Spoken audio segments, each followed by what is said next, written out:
don't be rejected, an overview of how to publish in peer-reviewed journals. Now, some of you are very experienced in this and have many, many publications. So I'm quite happy for you in the chat to sort of disagree with some of the things I say, but I'm just trying to give an overview to help people to not be rejected when they submit academic papers.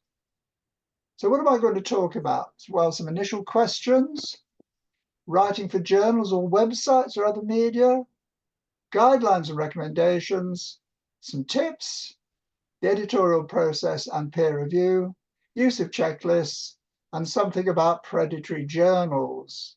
Now, in spite of that last comment, prizes, there aren't any prizes, but at the end, I will say a little bit about that, what is possible there.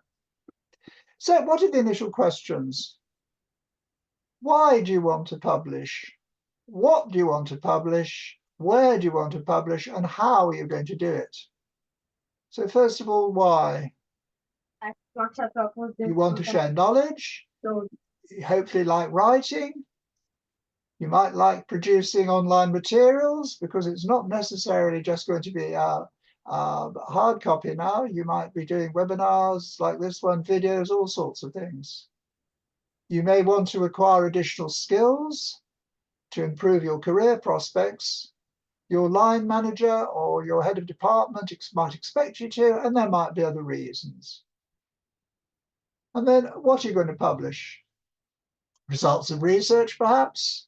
Editorials or opinion articles, case reports, conference proceedings, review papers, clinical updates, and abstracts for a conference, and other things perhaps like letters to the editor. Where are you going to publish? Well, in a peer-reviewed journal, hopefully it's listed on PubMed, so it is reputable, with or without an impact factor. Might be in a non-PubMed listed journal. There are some reputable dental journals which aren't PubMed listed but are perfectly reputable.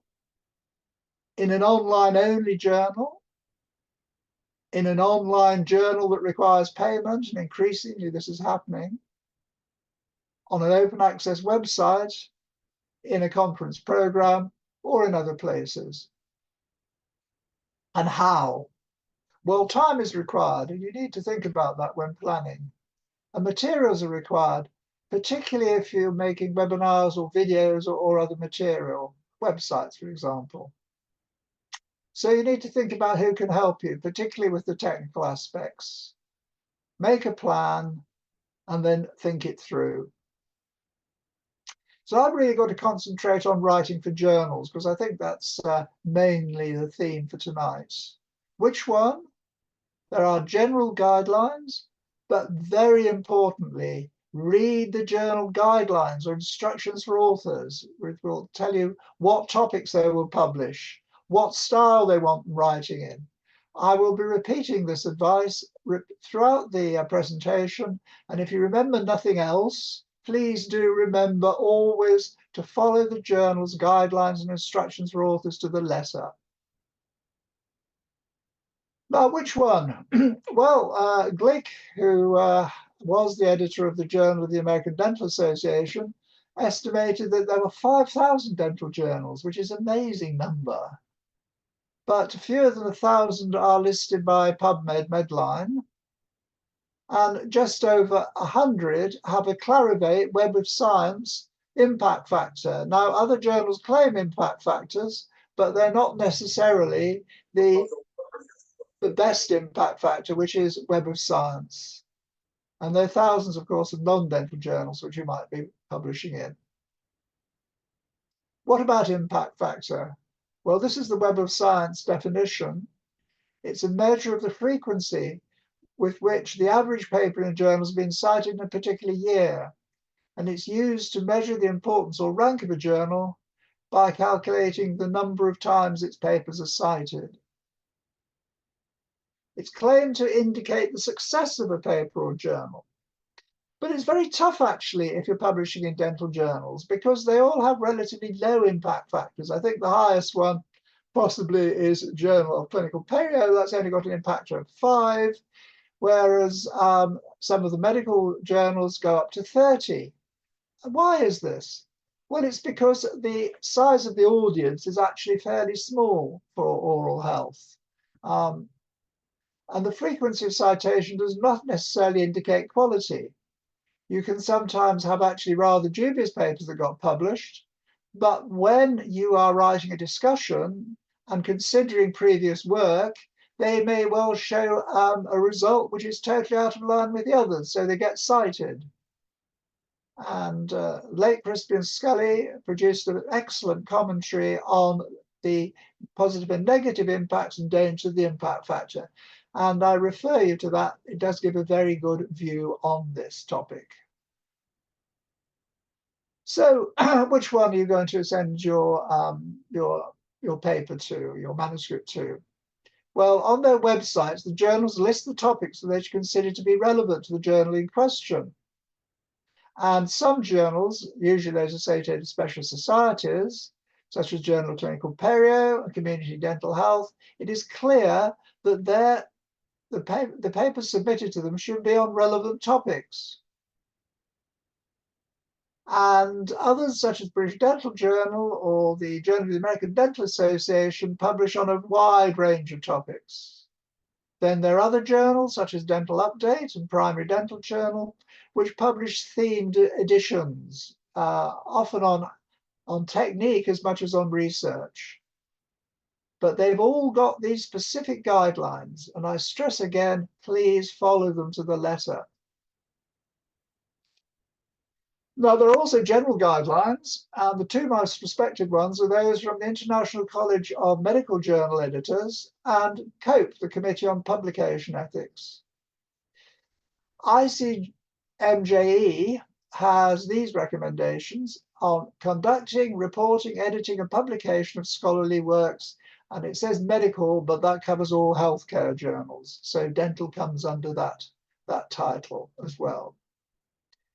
And these recommendations are quite long. You can go to the website if you Google ICMJE, and you'll find that the topics they include is who can be listed as an author, conflicts of interest, responsibilities of peer reviewers and editors, and all aspects of publication ethics. There are 4 criteria for authorship, and they are that substantial contributions to the conceptual design of the work or acquisition, analysis, or interpretation of data, work on drafting the paper and revising it critically, final approval of the paper to be published, and agreement to be held accountable for all aspects of the work. And those are the 4 criteria for authorship. So when you see a paper and the names of the authors at the top, they should all have met these criteria. Then other things which the ICMJE require is disclosure of funding, confidentiality, peer review and how it should be carried out. And of course, Ivor will be going into that in quite detail after the first presentation. What the ethical responsibilities of journal owners are, and editorial freedom, and manuscript preparation and submission.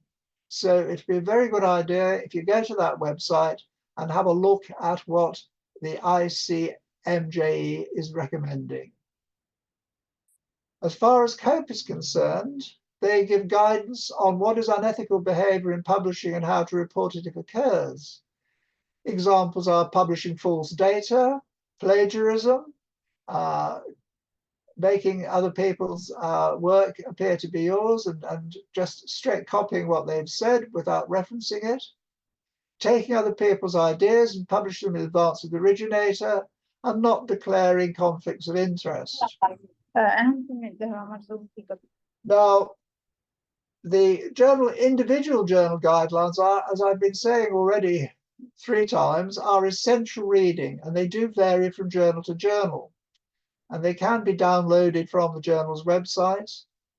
And they nearly all cover the same aspects, but they have their own requirements. So the first thing they will list is the range of areas or topics covered by the journal. the type of communications that the journal may publish, the headings to be used in the sections.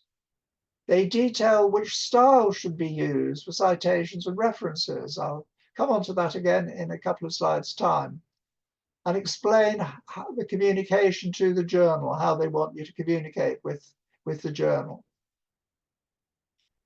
So the types of communication might be the results of research, editorials, opinion articles, case reports, conference proceedings, review papers, clinical updates, and abstracts for a conference, and other materials such as letters to the editor.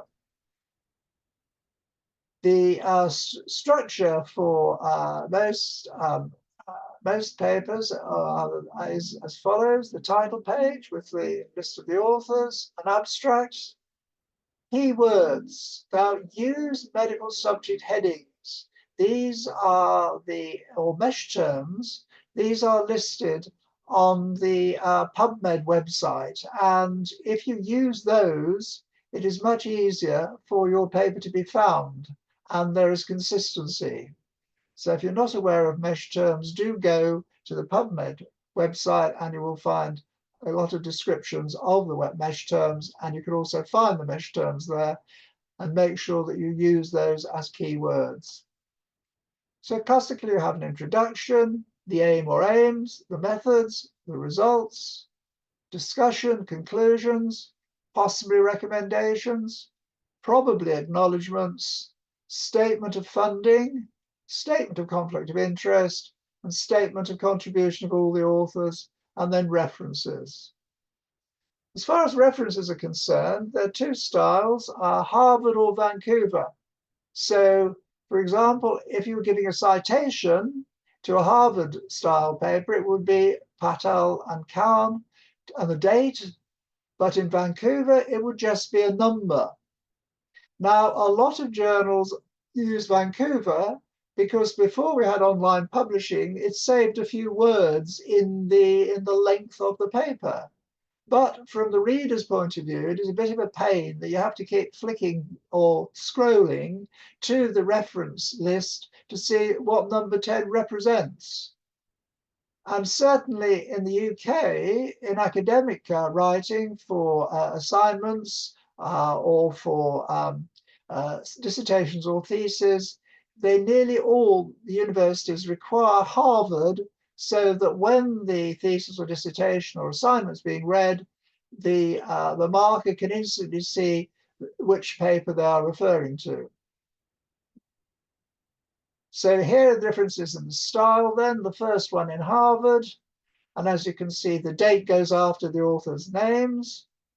The journal title is in italics and is in full, whereas in Harvard, the journal title is abbreviated and the date goes after the journal title. Journal instructions, invariably, they want the publisher's online system to be used. ScholarOne is an example of this. And so you submit using this online system these days. The figures may have to be submitted in a separate file to the text. And all the authors are usually required to sign a conflict of interest form. Now, a few tips, and I think these are probably the most valuable part of my presentation. Again, follow the journal's guidelines to the letter. Write in plain academic English, not colloquial English. Use short sentences. Be good at kissing. Now, kissing in the sense of keep it simple, stupid. And this means not writing long, long sentences and using flowery language. Maintain an objective style.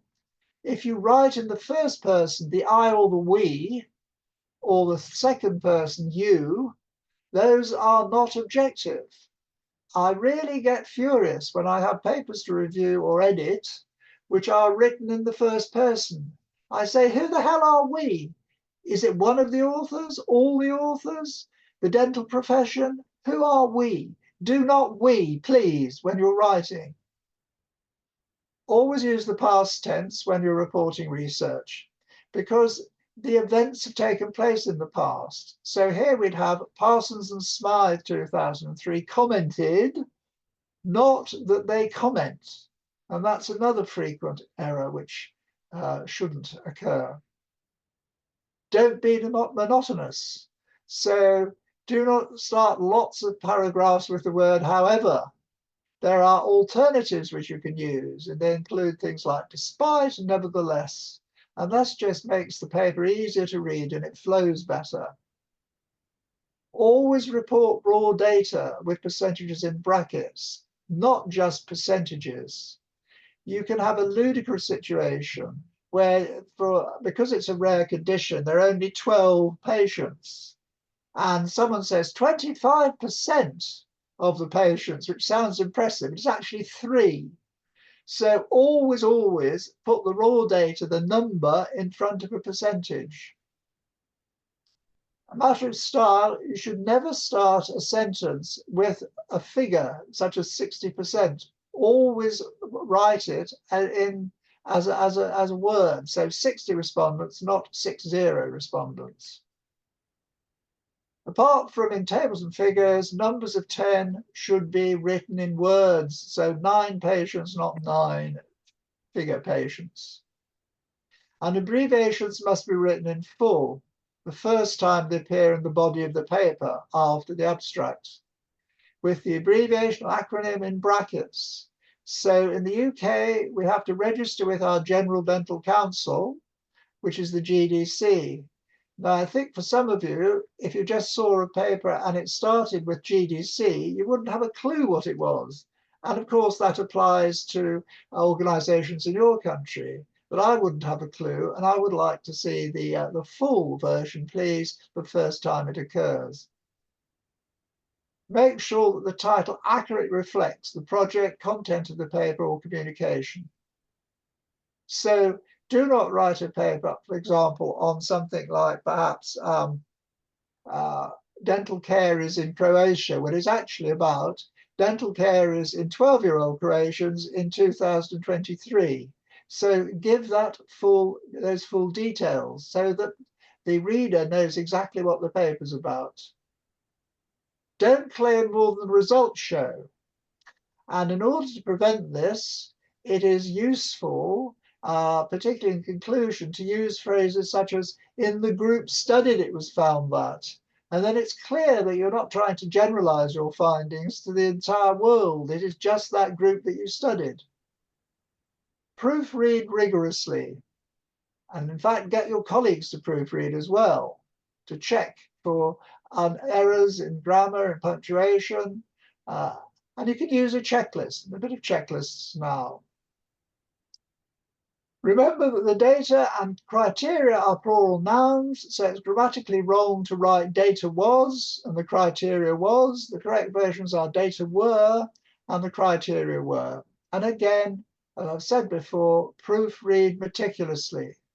In the future, I think AI is going to be very helpful here. It'll pick up errors in grammar, it'll pick up errors in spelling, it'll possibly pick up errors in citations, and I think that can possibly be a very useful thing in the future. But it's not possible for most of us at present.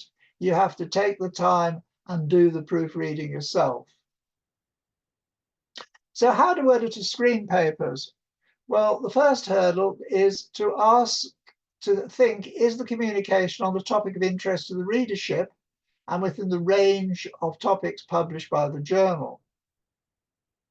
Then most editors will read the abstracts and the list of references. And that gives, if the abstract doesn't really give a clear indication about what the paper is, and if the references are written badly and not in one particular style, then it indicates a lack of care. Then read the paper, and if you think it is worthwhile, select peer reviews and send it out for peer review. And this again is a topic which Ivor will be covering. I'll just say a little bit about it. It should be performed by 2 or more experts in the topic.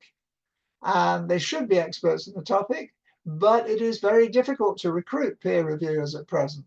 More and more people are submitting manuscripts to journals, and there are more and more journals, and there's no incentive to be a peer reviewer. You're not paid for it, and a lot of universities don't give credit in your CV to seeing that you've done hundreds of peer reviews, and it's a very difficult situation. So there can be long delays between the submission of a manuscript and its acceptance. When you get your peer review back, you can challenge the peer reviewer's comments, but you must do so with references so that you can substantiate your position. Now, a little bit about critical appraisal checklists. In the last 15 years, a number of guidelines for evaluating reports of different types of research have been agreed, and they include the Critical Appraisal Skills Program. This is CASP, and it has 8 different tools or lists for evaluating different types of study, and they can be downloaded from this website. The Joanna Biggs Institute in the University of Adelaide has 13 critiquing tools, and then for there's the Consolidated Standards of Reporting Trials, or CONSORT, for reporting RCTs, randomized controlled trials, and observational studies in epidemiology, STROBE, and then many more. These are just some of them. I've actually produced a checklist myself, and this was when I was editing an English language Romanian journal, which I did for 5 years, and I managed to get it Medline listing. And to help the authors, I produced this checklist for quantitative studies. It is not a CASP program or an adapted CASP program. So what does it do? Well, it has nearly 50 points to check. And first of all is the paper on important or significant topic. Does it add to the existing knowledge base? And it may add to the existing knowledge base if the research has not been carried out in your particular population, your particular country. It might well have been carried out somewhere else, but it's still adding to the knowledge base.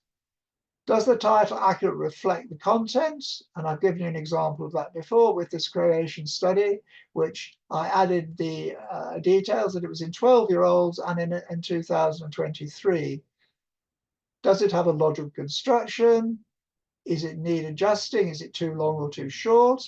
Is it written in a clear and easily understandable style? And is it free of grammatical or typographical errors? And then the abstract. Does the abstract conform to the journal's guidelines? Typically, abstracts will have 3 subheadings, which are aim, methods, results, and conclusions. Does the abstract present an accurate synopsis of the paper? And are there key words, and do they seem appropriate? And ideally, they should be mesh terms, as I've mentioned already. Then the introduction of the aims. Is it appropriate to the paper's subject? Is the literature that's been reviewed relevant, and is it comprehensive? From the introduction, does the study seem original in concept? Do the aims of the study follow logically from the literature review, and are they clearly stated? And if appropriate, is there a hypothesis, or better still, a null hypothesis? And then on to the methods. Is the design consistent with the aims? If applicable, was a pilot study performed to test the methodology? If you're using a methodology that's been used before and has worked well, you probably don't need to do the pilot. But if it's a new methodology, then you will need a pilot study. Is the sample representative of the population in question? And I hope that most of you are aware of doing a power calculation to calculate this. If you're not, then Google power calculation, and you will find more information on that there. Are controls needed and used in the study? If they are used, are they appropriate? A control group should match the characteristics of the test group. So, for example, if you were testing a mouthwash, you would want the patients to have similar periodontal conditions with regard to plaque index and gingival index at baseline, and be of similar age and have a similar gender distribution. So the controls must match the test group. Is the method of selecting the sample or cases and controls clearly described? Are other details such as numbers, time periods, statistical tests clearly described and consistent? And if relevant, have the examiners been trained and calibrated? So all of these points need to be included in this quantitative research paper. Are details of training calibration given? And ideally, we wouldn't just have a percentage agreement between the examiners, we'd have a kappa statistic. If questions and pro forma have been used, have they been tested? And are they relevant to the study? And are they either presented as figures, or if it's a very big questionnaire, are they available via a link to a website, usually possibly the journal's website? Could there be ethical objections? Does the paper include a clear statement of whether or not ethical approval was sought? And if so, from whom? And what was the letter, what was the identification number on the letter? If it was not sought, is there a clear explanation why? And of course, also, if applicable, has parent or parental consent been sought? I'm going through all this quite quickly, and this will be available to you when the thing does go up on the EADPH website. But if you want a copy of this checklist, my email address will appear at the end of this presentation, and I'll be very happy to email it to you. Are the results in a statistical test presented in a clear and ambiguous manner? Do not produce vast big tables with about 150 numbers on them. Make small tables so they're clear. Are there any missing data? And if so, are they accounted for, e.g. dropouts or non-responders? Are the numbers, percentages, and statistical values accurate and clear? If statistical tests have been used, are they appropriate? If they've not been used, can this be justified? Is the sample too small to justify the findings? And although they may be statistically significant, are they clinically significant? And then this really quite subjective comment, are the results believable? Nearly there. Discussion. Does the discussion critique and discuss the methodology used and the methods? Does the discussion comprehensively discuss the results? Are the results discussed in relation to other important literature? And does the discussion extend beyond the results and methods used? And then conclusions. Do they accurately reflect the results of the study? And are they clearly set out?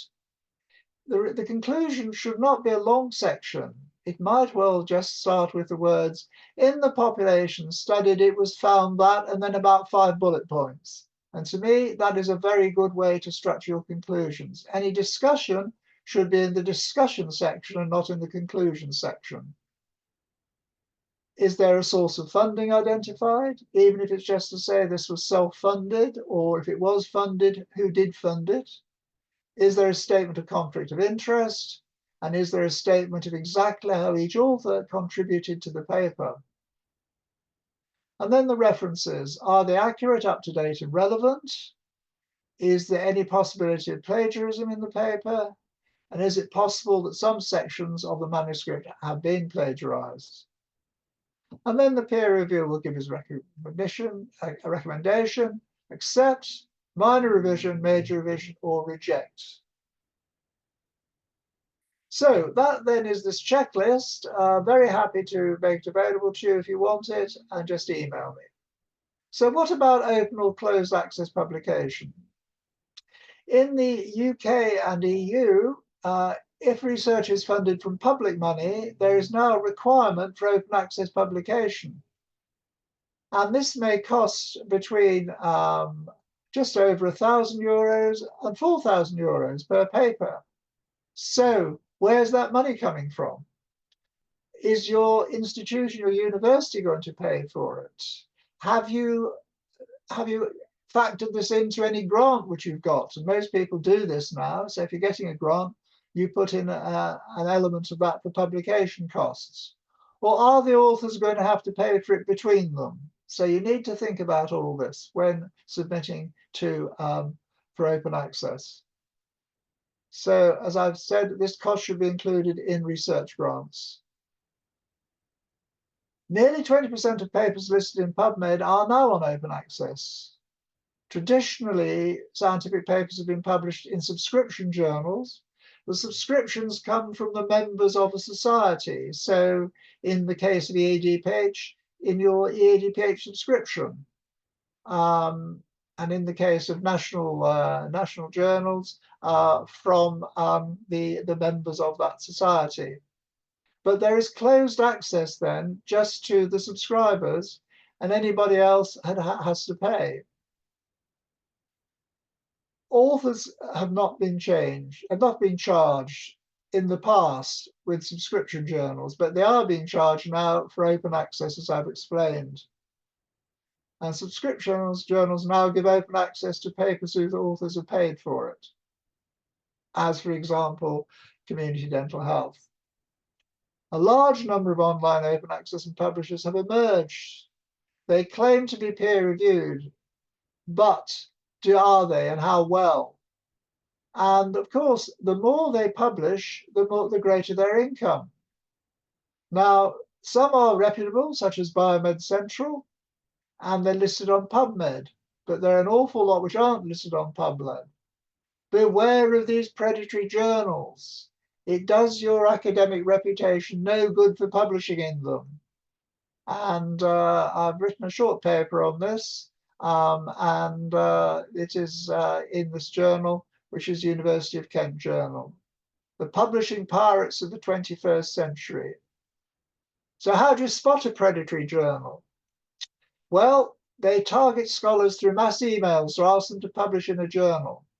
Now, a number of you are fairly senior, and like me and Ivor, you are fed up every day with getting requests from journals you've never ever heard of, asking you to send them a paper in the next fortnight. It is getting ridiculous. I'm getting journals from dealing with metallurgy and all sorts of things, absolutely nothing to do with oral health. And you get these emails from these journals. They have fake or non-existent impact factors. They give false information about the location of the publishing offices, which often are claimed to be in California, but actually are all over the world. They copy the visual design of reputable journals. So at first glance, they look as though they are a reputable journal, but they're not. They use titles which look very similar to those of reputable journals. As I've mentioned, there's frequently a lack of peer review because all the owners want is money, and they really don't care a damn about the quality of the paper. And they charge exorbitant fees. And some only notify authors of the fees after acceptance. And some list fake scholars as members of editorial boards. So if nothing else, if you're fairly new to publishing, think very hard about the journal that you're sending your work to, and make sure that it hasn't got any of these potential pitfalls there. So I've rushed through this. I've got through it in 40 minutes. I hope I've not been speaking too fast for you. If you do have any late questions, email them. If you've got any immediate questions, please put them in the chat. And if you want to contact me, my email address is there. So thank you very much for listening. And it's over to Ivor. So my name is Ivor Chestnut. I'm the Professor of Dental Public Health at Cardiff University.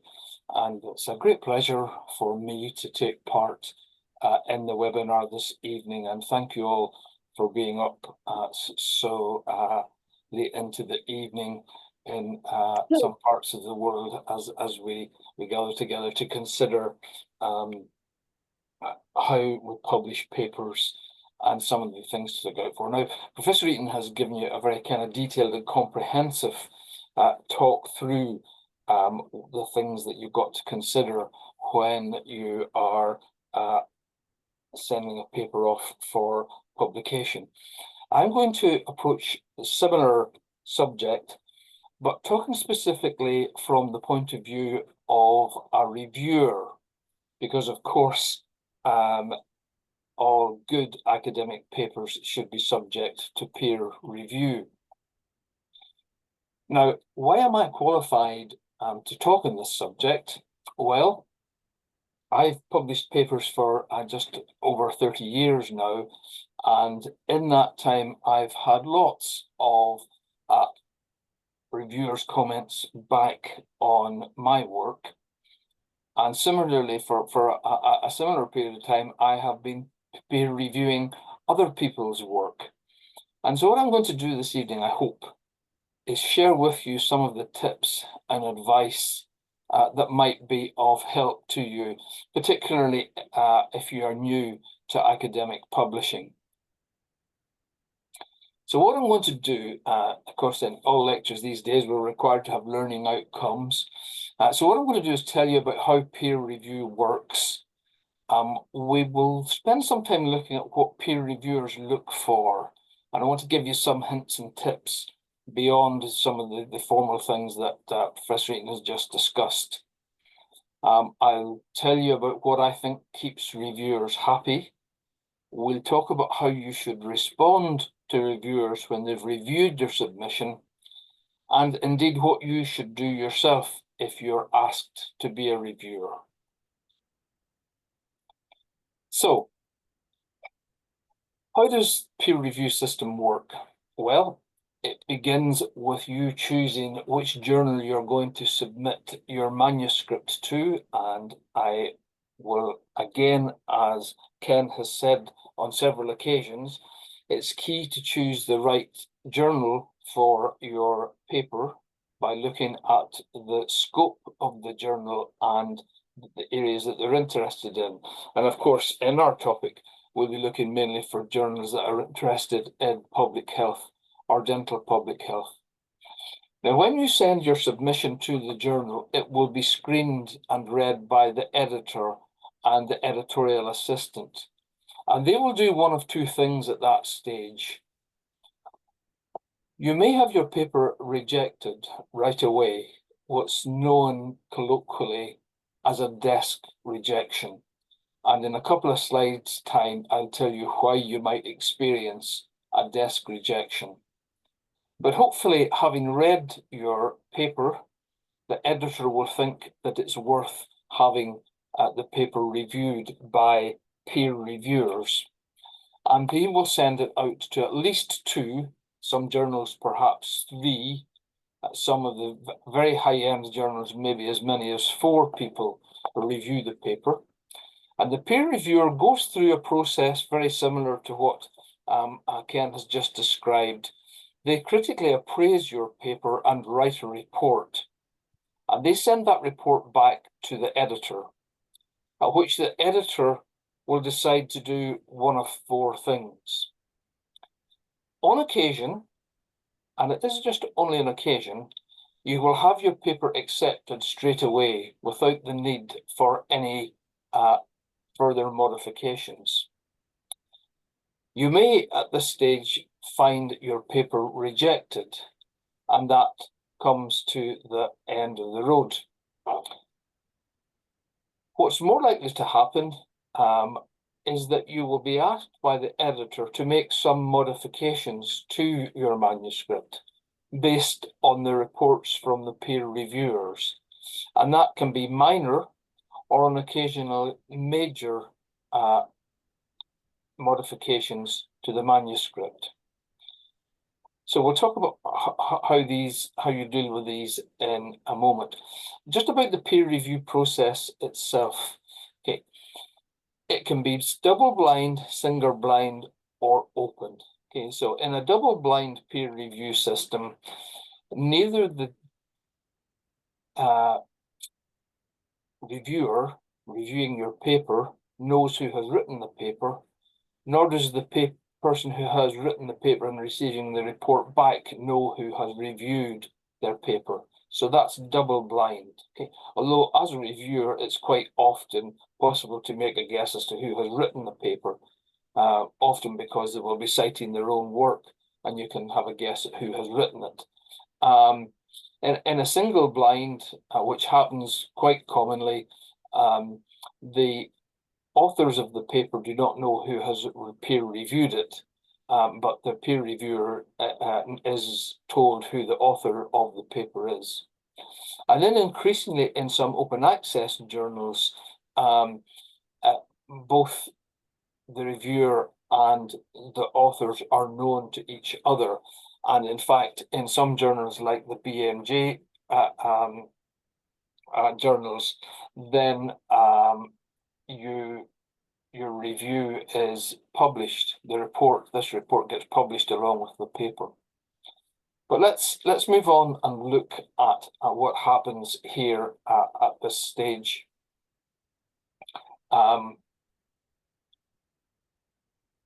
When you receive the review back from the editor, it's crucially important that you respond very carefully to the points that have been made by the reviewer. Because my experience has been, to go back, if you get to this stage, if you respond appropriately to the comments that have been made by the reviewers, you are likely to have your paper accepted eventually if you get one of the or other of these responses back. It's not guaranteed, but if they're not minded to publish your paper, they will usually just reject it at this stage. So getting comments back on your manuscript generally means that if you make the responses appropriately to the comments and feedback you've had from the peer reviewers, then you're likely to get your paper published eventually. So when you send it back with the comments to the editor, the report will be sent back, then the modifications you've made will be sent back to the peer reviewer who has reviewed it originally usually.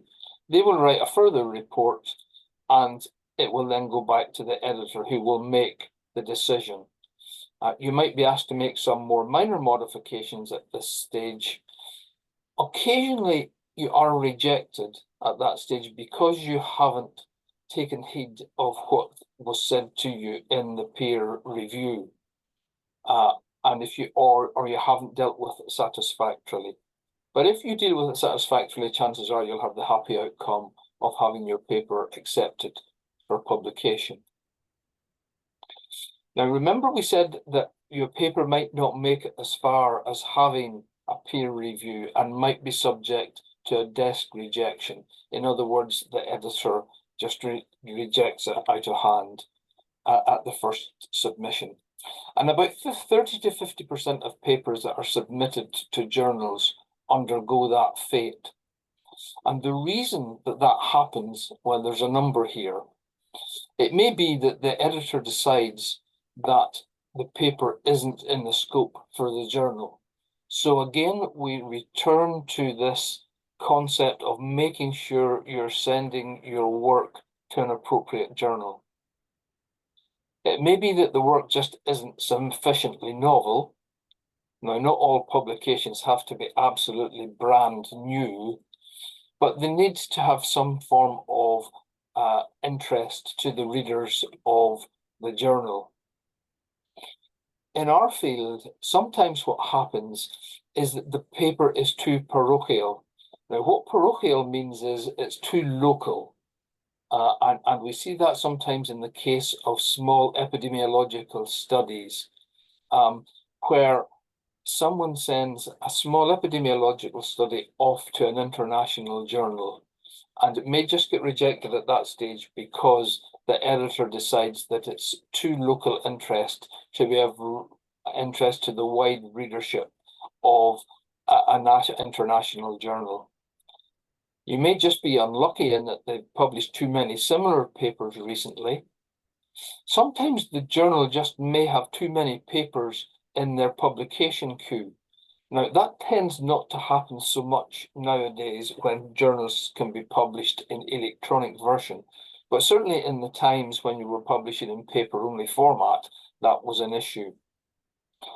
The bottom line, of course, is that unless you write a good paper, the editor may just decide that it's of insufficient quality to merit wasting reviewers' time by asking them to comment on it. And so those are the various reasons why your paper might not get as far as having a peer review. So what the peer reviewer's role is, assuming that the editor decides to have peer reviewers read and comment on your submission, is to do critical appraisal. And of course, as we know, critical appraisal is the process of systematically examining the evidence that's been presented in your paper to see whether it's been a well-conducted study, whether the results are valid and likely to be of relevance to readers of the journal or people who might subsequently want to make use of the scientific knowledge that you have provided. And so the review of the role of the reviewer is to help give helpful advice back to the editor on their peer review and their critical appraisal, to make some comments back to the authors of the paper to help them improve the paper, okay?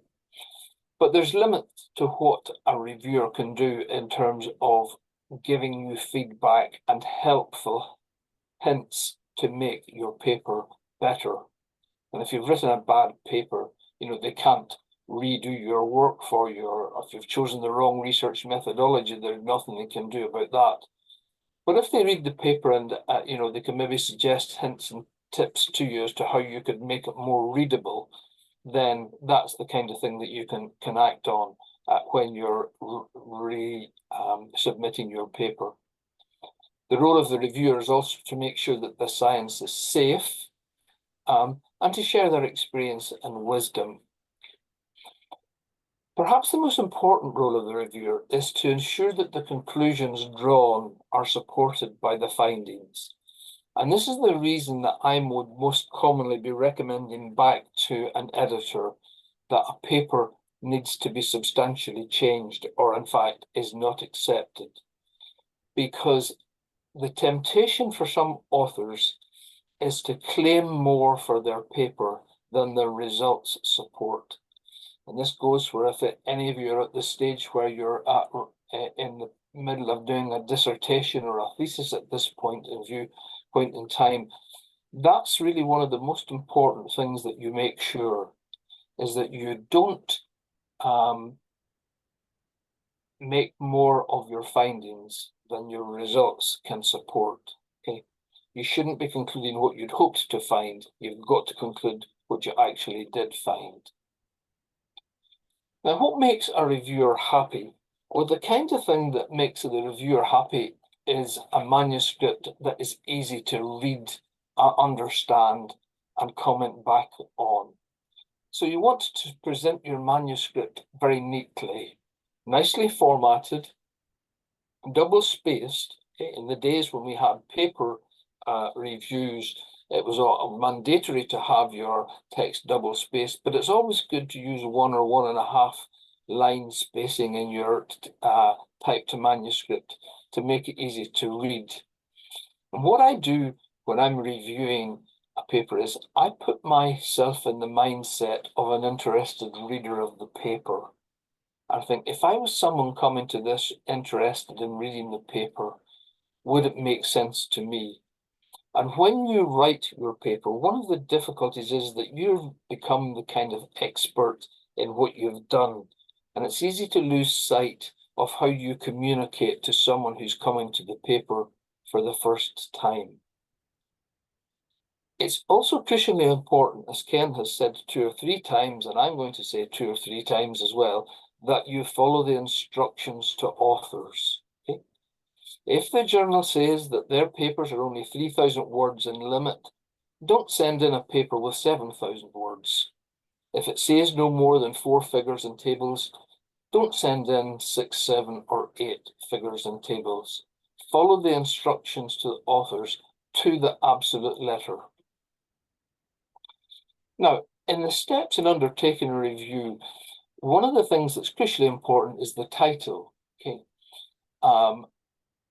this is just good practice in that you want to have as much information in the title of your paper as possible, because that down the line, that's the thing that people are going to decide whether your paper might be interesting for them to read or not. And so a good title like this one here covers the study design, the outcome measure, and the interventions. So 3 pieces of information in one sentence. In this title of a different paper, we're told what the study design is, what the outcome measure is, who the population is that's being studied, and where they're located. So a good title would look something like this and contain these elements. The next step or part of the paper to read then is the introduction. Now, very many times when I'm reviewing papers, the introduction is way too long. Okay, if the people are interested by your title and interested in reading the paper, there's good chance that they'll know lots of the stuff in the background anyhow. And if they really want a review of a subject, they'll read a review paper. Okay. If they're needing, what you really need to do in an introduction in a paper is just set the scene and say why the study is necessary and lead up to the aim of the study. Okay. As I said, often people write an introduction that's much too long and contains unnecessary or irrelevant detail or detail that readers of the paper will already know. So don't waste your words on an overly long introduction. The next, and perhaps one of the most important things, apart from not concluding more than you have found, is to have a very clearly stated aim for your paper. And that is what I often will look for first in a paper. Has the author stated a clear aim? Because if you haven't said what you're trying to do, how will I be able to tell that you've done it? So the aim of your paper should be clear, should be precise, should be realistic, and should be achievable with the population and the sample size that you have chosen and with your methodology. So you should always have written in your paper a sentence which starts with the words, "This study aimed to," or "This study was designed to answer the following question." That comes at the end of your introduction and makes really clear to anyone reading the paper what you were trying to do. The next section then is the methodology. And one of the other reasons why people who are new to academic publishing sometimes get their papers rejected is that they mix up the methodology and the results section. What I always tell my students is that the methodology is the recipe for baking the cake. Okay? What you've got to ask yourself once you've written your methodology is, if I gave only the methodology to someone else, would they be able to do what I did? Okay, that's what the methodology is for. Anything that you found as a result of doing your study should not be in the methodology, because that is your results, and that goes into the results section. So be very clear, you are writing a simple, straightforward recipe for baking the cake. Okay. And that, if you go back and look at the list of things that Ken covered in his presentation, is where the reviewer will go through a list like that and look at the degree to which you have satisfactorily described your methodology. And the reasons that papers get rejected on the grounds of their methodology is that they often don't justify the numbers of people that are in the study. There is no sample size or power calculation. They sometimes fail to appreciate how the population involved relates to wider populations. And so they may have a very sort of narrowly selected group of individuals and then make much wider claims than can be claimed from the population that they have included in their study. And in your methodology, you should be very clear what the inclusion and exclusion criteria are for the people you have included in your study. Another reason for rejection of papers is confusion over the difference between association and causation, and people making claims of causation from cross-sectional studies.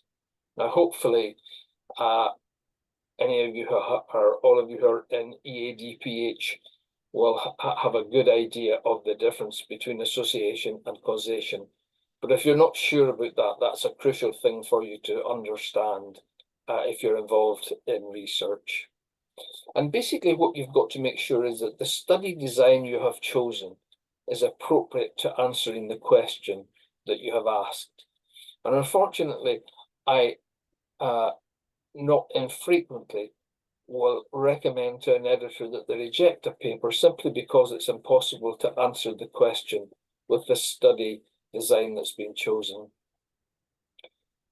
And you've got to think about this person who's coming to your work for the first time. How can you make things easy for them to understand? Can you draw a diagram that helps them visualize the study? And the other thing that doesn't happen often enough in people submitting manuscripts to journals is to use subheadings. By using subheadings, you can very clearly and very economically, as far as the word count is concerned, help guide people through the different elements of the methodology. So there's the study participants, participant selection, the questionnaire. Describe the elements of the methods in different subsections with subheadings. And then when it comes to presenting the results of your paper, present them as clearly and as precisely as possible. And you've got to decide, are you going to use a graph or are you going to use a table? And if you're not clear when you should use graphs and when you should use tables, then that's something for you to read up about. In essence, graphs are good for showing trends or comparisons. You can show more details in a table, but it's harder for people to read. Okay. Now, you've got to try and summarize your results in no more than 4 or 5 tables or graphs, and not big, long tables. Okay. Pay attention to the journal instructions. And one of the things that I find increasingly these days is because there now exists software that can produce very fancy graphs. You need to be an expert graphologist to be able to read them, if there is such a thing as a graphologist. And you can produce a fancy graph, but if it doesn't help people's understanding, then it's no use. Okay? So you've got to be aware of what types of graphs and charts are suitable for displaying different types of data. So don't use line graphs if you're not got something that's showing a trend, for example. In describing your results, you want to draw your readers' attention to the main points. What do you want them to pick up from the results? Don't duplicate in the text what's clear from a graph or table. Just point them to the main issues.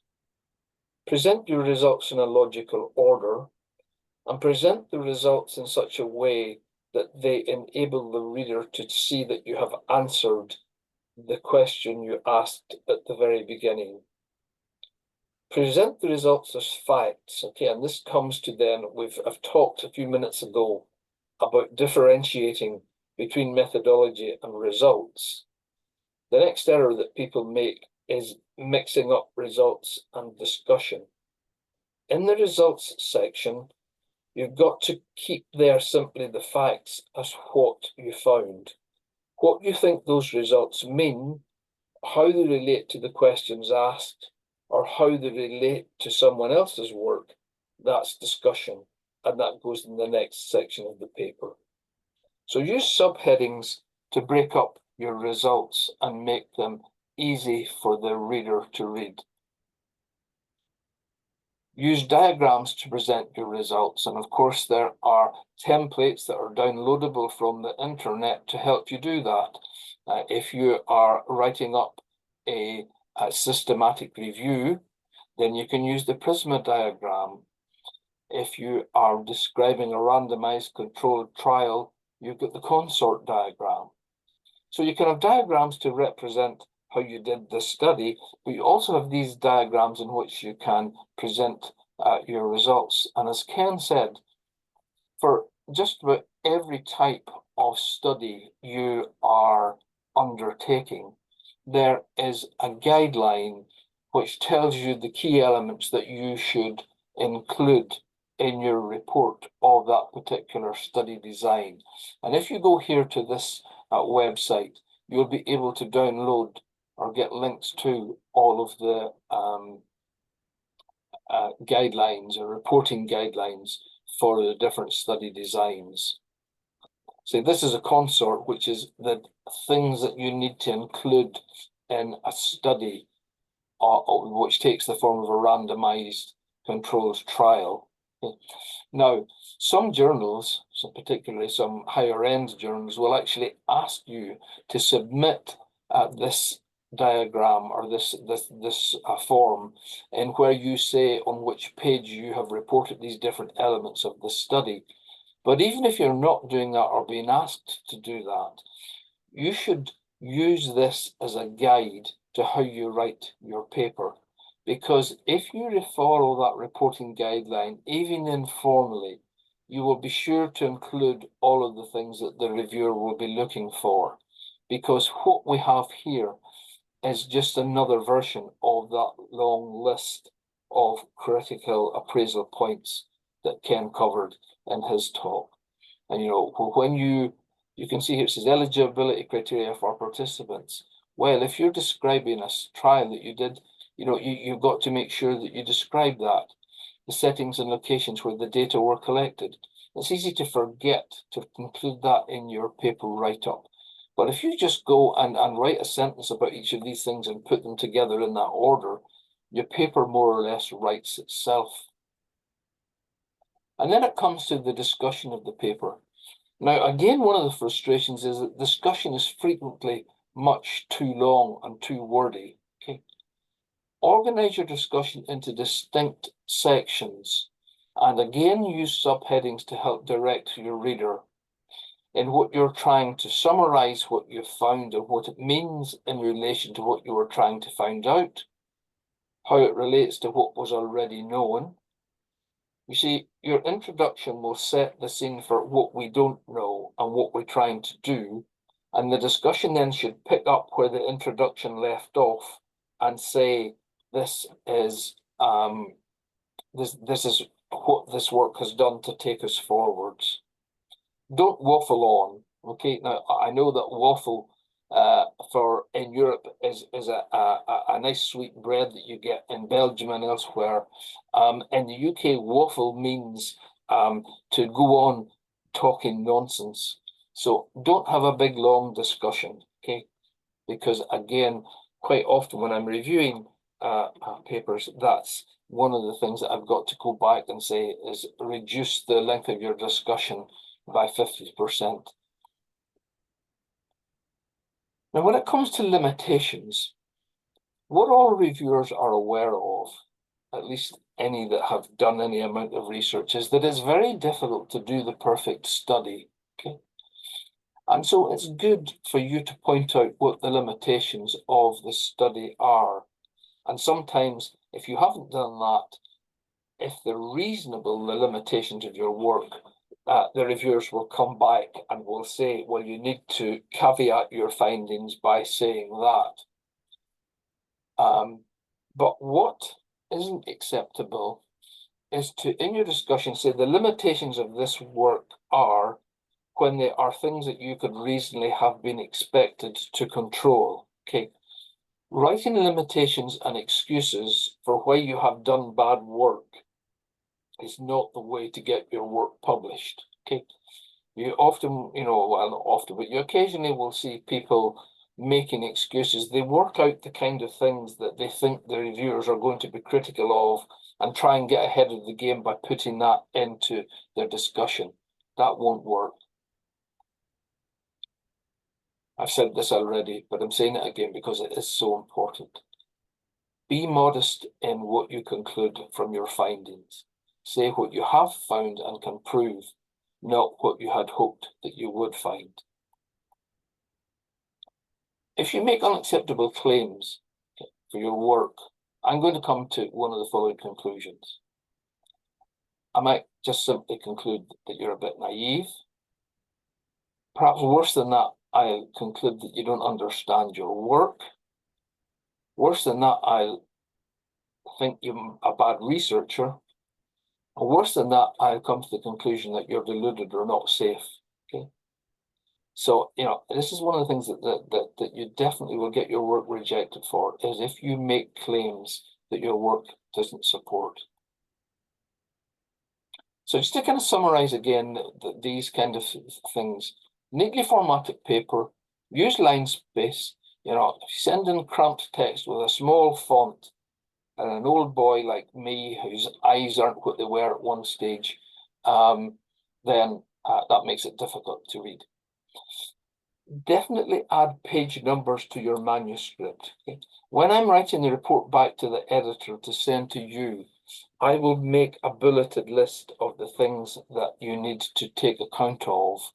And it's much easier for me to do that if I can say on line 3 of page 7, I can then comment on what it is. So make sure you always add page numbers to your manuscript. Most reviewers will recognize that often people are not writing in their first language. And of course, I am always very conscious that I have never had to write, apart from when I was at school, writing in a language that wasn't my first language. And so reviewers tend to be pretty kind of lenient and will understand that you might make a few grammatical errors and so forth, and they'll point out for that to be corrected. But you really should try and have your manuscript submitted in the best academic English language that you can. Occasionally I get manuscripts to review where really I can't understand what the people have done because the level of English isn't sufficient for me to be able to work out what they've done, and that can be a real problem. The other issue is use of reference management software. So things like EndNote and Mendeley, they are not a magic panacea to ensuring that your references are all formatted perfectly. Now, Ken talked to you about Harvard referencing and other forms of referencing. Sometimes journals spell out, have a reference style where the journals are spelled out in full. Sometimes they are abbreviated. In the instructions to authors, there will be a precise examples given of what the house style is for that journal. Make sure that you follow that.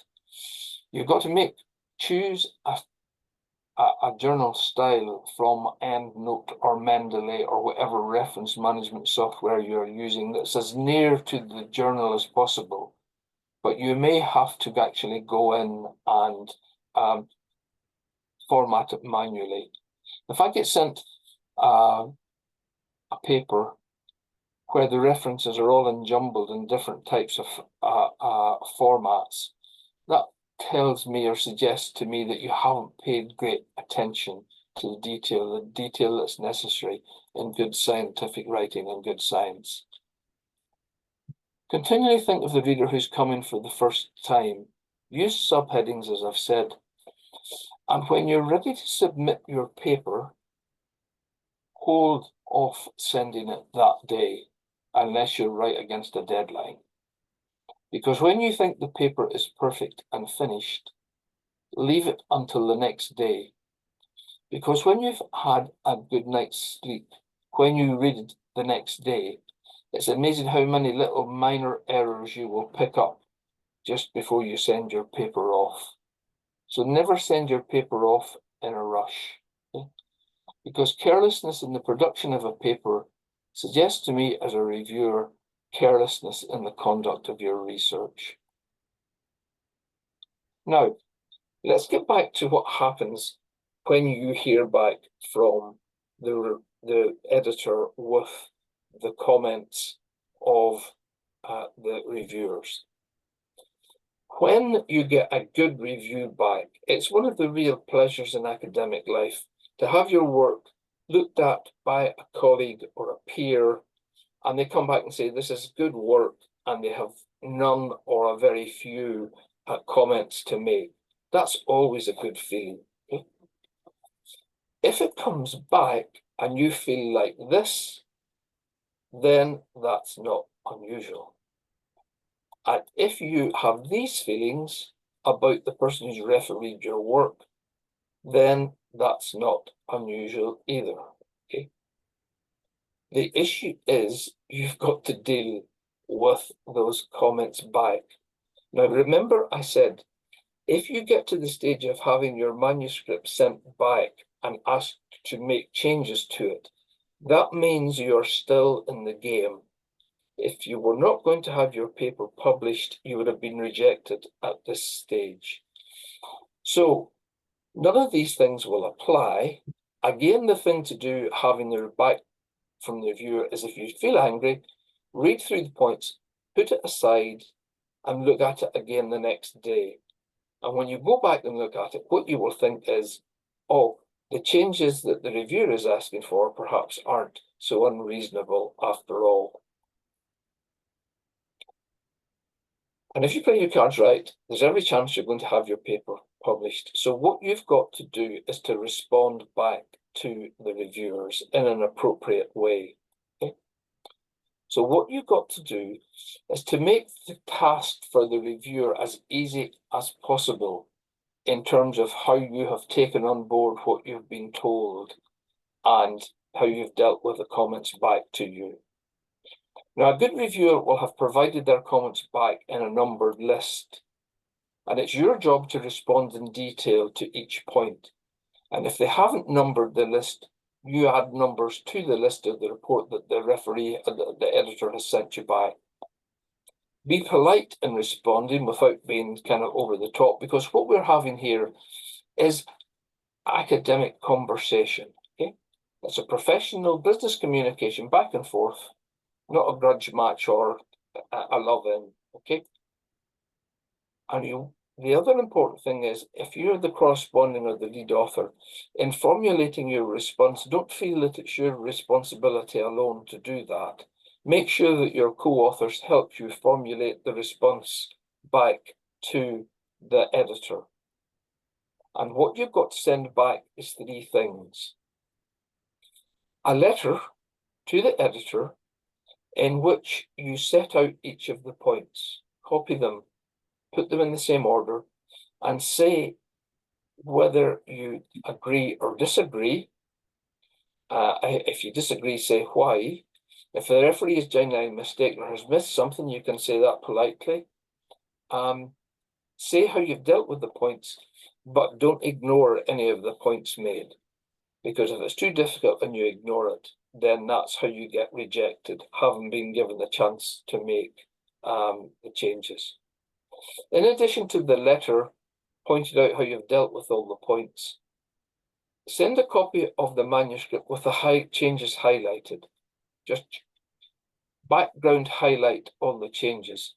Because when I get a paperback that I have already reviewed, what I don't want to do is have to start and read the whole paper again. What I like to do is just look and make sure that the points I raised in my original review have been adequately dealt with. And if you've highlighted and pointed out clearly in a covering letter, that means for me re-reviewing the paper doesn't take a great deal of time or effort, and that's the good way to do it. and then send a clean copy of your revised manuscript, as well as the one with the changes highlighted. And that makes it easy for the reviewer to see how you've accommodated their feedback. Now, just the last couple of things then to think about is what happens if you are a reviewer. Now, let's go on to the next slide for a second. If you're asked to be a reviewer, say yes, okay? Because it won't be very long after you submit your first publication or have your first publication to for editors to ask you to be a reviewer. So there's nothing special or exclusive about being a reviewer. It's just a stage that you get to in your academic journal. If you are a reviewer, agree to get back in a timely fashion. And that's usually can be anywhere between 2 to 4 weeks. Different journals will ask you to respond in a different period of time. You can't say yes to all of the papers that you're asked to review, but if you are a reviewer, it's always good practice to accept and help a journal that you're likely to submit to yourself to do some reviewing for them. Okay, if you're going to be late getting to a deadline, then let the editor know. If you are a reviewer, when you're re-reviewing the author's comments on your first look at the paper, don't start raising other points at that stage that you could have raised in your original review. That is really totally frustrating to authors, okay? If you're reviewing, you really should only have one go at raising and raise all your points that you think need to be addressed. Unless, of course, in dealing with your first set of points, the authors raise something else that needs to be considered.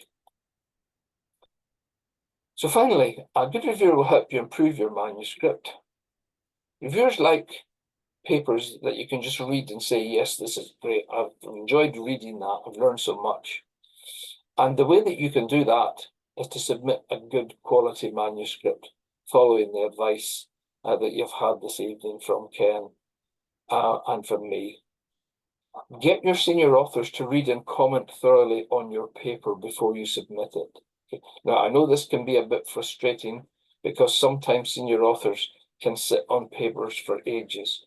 Nag them. If your senior author is being slow on commenting on your paper, it's their responsibility to read your paper and help you format it if their name's going to be on the paper. Ken asked, do I speak any other languages? I live in Wales. Diolch yn fawr in Wales means thank you very much. I'll stop my sharing now and I will be happy to answer any questions that anyone has at this stage. Well, thank you very much, Ivor, for a very comprehensive presentation, and that's great. And there's one question in the chat which came from Shlomo.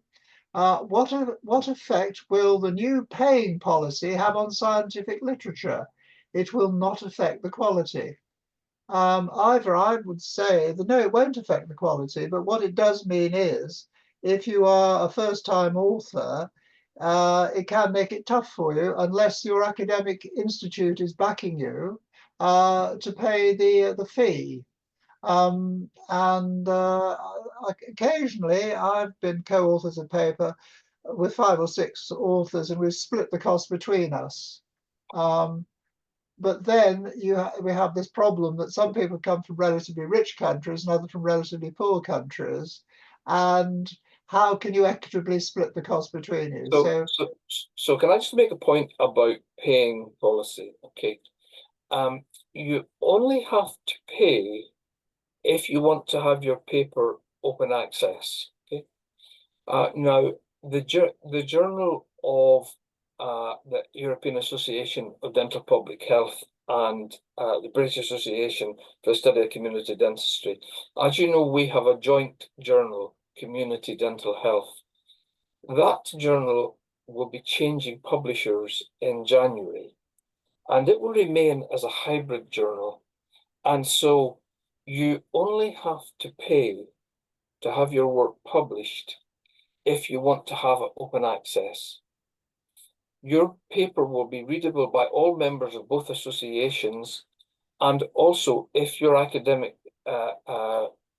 institution has a subscription to the journal, then everyone who has a subscription to that will still be able to read the paper like it was always in the old days.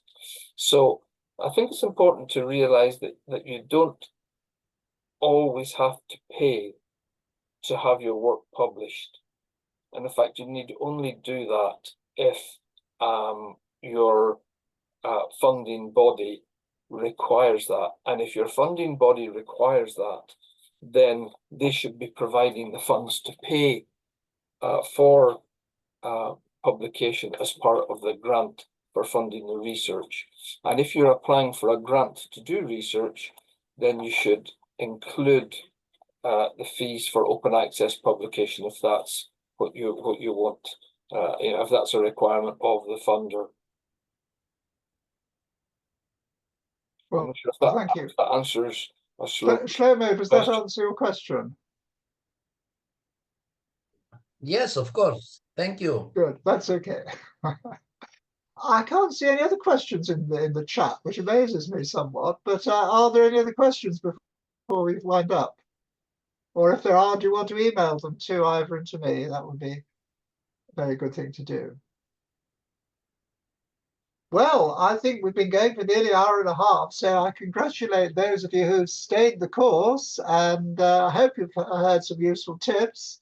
And I think Ivor and myself look forward to seeing the papers coming from you in the future. So thank you very much.